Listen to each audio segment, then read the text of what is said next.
മോഹൻലാലിന്റെ ഏറ്റവും എക്സൈറ്റിംഗ് ആയ ചില കഥാപാത്രങ്ങളെ നിങ്ങൾ സ്ക്രീനിൽ കണ്ടിട്ടില്ല എന്ന് ഞങ്ങൾ പറഞ്ഞാൽ എങ്ങനെയുണ്ടാകും? ഒരു ഡ്രഗ് വാറിൽ പെട്ടുപോയ ഒരു പോലീസ് ഓഫീസർ, ജാക്കി ചാനൊപ്പം ഒരു ഫ്രീഡം ഫൈറ്റർ, ഓസ്ട്രേലിയയിൽ ഒരു ഫോർമുല 1 ഡ്രൈവർ, ശിവാജി ഗണേശനൊപ്പം ഒരു ബോൾഡ് ഡ്രാമ. ഇതൊന്നും ആരും മറന്നുപോയ സിനിമകളല്ല, ഇതൊരിക്കലും ഉണ്ടാക്കാത്ത സിനിമകളാണ്. ഇന്ന് നമുക്ക് മോഹൻലാലിന്റെ നടക്കാതെ പോയ 5 സിനിമകളെക്കുറിച്ചും എന്തുകൊണ്ടത് സംഭവിച്ചില്ല എന്നതിന്റെ കഥകളെക്കുറിച്ചും സംസാരിക്കാം. രണ്ടാം മൂഴം, മോഹൻലാലിന്റെ നടക്കാതെ പോയ 1000 കോടിയുടെ എപ്പിക് സിനിമ. ഇന്ത്യയിലെ ഏറ്റവും വിലപിടിപ്പുള്ള സിനിമ, മഹാഭാരതത്തെ ആസ്പദമാക്കിയുള്ള ഒരു വലിയ സിനിമ ഒരിക്കലും റിലീസ് ചെയ്തില്ലെങ്കിലോ?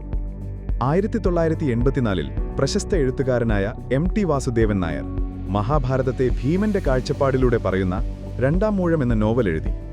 അതിൽ ദൈവീകമായ അത്ഭുതങ്ങളോ ശക്തികളോ ഒന്നുമില്ലായിരുന്നു. പകരം യുദ്ധം, കുടുംബം, ചതി, മനുഷ്യത്വം എന്നിവയെക്കുറിച്ചുള്ള ഒരു റിയലിസ്റ്റിക് കഥയായിരുന്നു അത്. മഹാനായ വ്യാസൻ ചില സ്ഥലത്ത് പറഞ്ഞു നിർത്തിയിട്ട് അടുത്തത് വേറെ ചിലതാണ്. ഇപ്പം എന്തുകൊണ്ട് അത് കഴിഞ്ഞ് പിന്നെ അത് തുടർന്നില്ല? നമ്മളെപ്പോലത്തെ ആൾക്ക് വ്യാഖ്യാനിക്കാൻ വേണ്ടിയിട്ട് ചിലത് വിട്ടുവച്ചിരിക്കുന്നു എന്നൊരു തോന്നലുണ്ട്. അപ്പം അതുകൊണ്ടാണ് ഞാനത് മാനുഷികമാക്കുക എന്നുള്ളതല്ല, അതിൽ എല്ലാവർക്കും സംഭവിക്കുന്ന പ്രശ്നങ്ങളൊക്കെ തന്നെയാണ്. വർഷങ്ങൾക്ക് ശേഷം സംവിധായകൻ VA ശ്രീകുമാർ മേനോൻ ഇതൊരു വലിയ സിനിമാറ്റിക് സ്പെക്ടിക്കിളായിട്ടാണ് കണ്ടത്. അത്രയും റോവും ഇമോഷണലുമായ ഭീമനായി അഭിനയിക്കാൻ മോഹൻലാലിനേക്കാൾ മികച്ച മറ്റാരുണ്ട്? മോഹൻലാലിന്റെ ശരീരവും അഭിനയത്തിലെ ആഴവും അദ്ദേഹത്തെ ആ റോളിന് പെർഫെക്റ്റ് ആക്കി.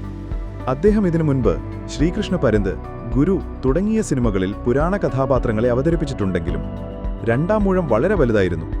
ഇന്ത്യയുടെ the Lord of the rings എന്നായിരുന്നു ഈ സിനിമയെ വിശേഷിപ്പിച്ചത്. അദ്ദേഹം അതിന്റെ സ്ക്രിപ്റ്റ് മുഴുവൻ എഴുതി കഴിഞ്ഞു.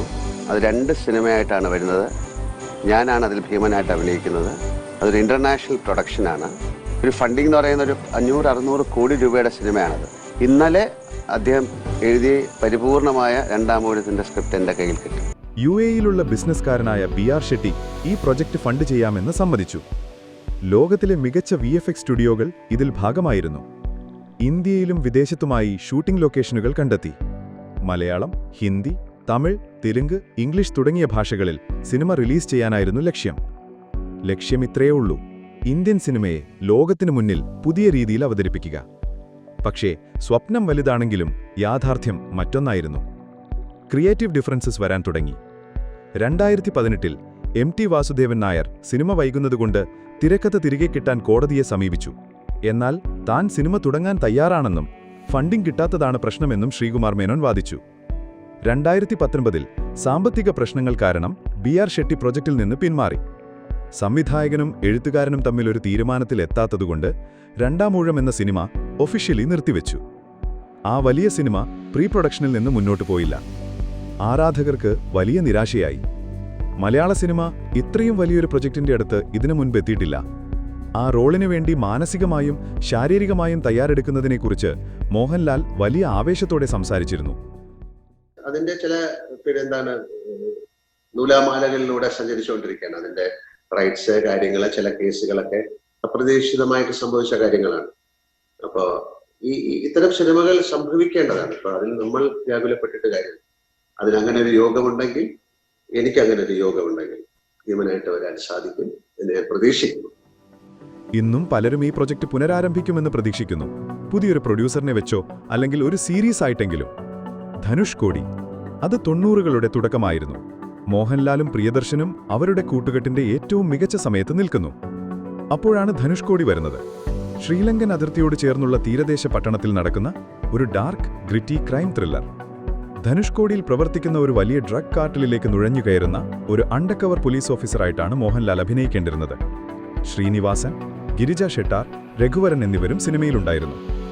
ഇത് പ്രിയദർശന്റെ ഒരു വലിയ സ്വപ്നമായിരുന്നു. ഒരു നുവാർ ടോണായിരുന്നു സിനിമയ്ക്ക്.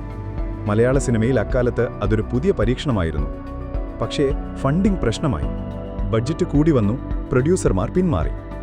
നയർ സാൻ, ഒരു ചരിത്ര സിനിമ, ഒരു ഇന്റർനാഷണൽ കോ പ്രൊഡക്ഷൻ, ഒരു സ്വപ്ന കൂട്ടറിട്ട് മോഹൻലാലും ജാക്കി ചാനും.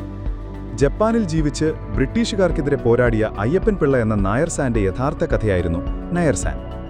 നയർ സാനായി മോഹൻലാലിനെ തീരുമാനിച്ചു. ജാക്കി ചാൻ ഒരു ജാപ്പനീസ് ആയോധന കലാ വിദഗ്ധനും കൂട്ടായ്മയുമായി അഭിനയിക്കാനായിരുന്നു പ്ലാൻ. സാബു സിറിലായിരുന്നു പ്രൊഡക്ഷൻ ഡിസൈൻ. സിനിമയുടെ സ്കോപ്പ് വലുതായിരുന്നു, ബഡ്ജറ്റ് അതിലും വലുത്. പക്ഷേ ക്രിയേറ്റീവും ലൊജിസ്റ്റിക്കലുമായ പല പ്രശ്നങ്ങൾ കാരണം സിനിമ നിന്നുപോയി. ഓസ്ട്രേലിയ. മോഹൻലാൽ ഒരു ഫോർമുല 1 ഡ്രൈവറായി അഭിനയിച്ചാലോ? അതായിരുന്നു 1992-ൽ സംവിധായകൻ രാജീവ് അഞ്ചൽ ഓസ്ട്രേലിയ എന്ന സിനിമയിലൂടെ ആഗ്രഹിച്ചത്. ഓസ്ട്രേലിയയിലായിരുന്നു ഷൂട്ടിംഗ് പ്ലാൻ ചെയ്തത്. രമ്യ കൃഷ്ണനായിരുന്നു നായിക. കഥയിൽ ഒരുപാട് റേസിംഗ് സീനുകളും പേഴ്സണൽ ഡ്രാമയും ഉണ്ടായിരുന്നു. പക്ഷേ ബഡ്ജറ്റ് താങ്ങാവുന്നതിലും അപ്പുറമായിരുന്നു. കുറച്ച് സീനുകൾ മാത്രം ഷൂട്ട് ചെയ്ത ശേഷം സിനിമ നിർത്തിവെച്ചു.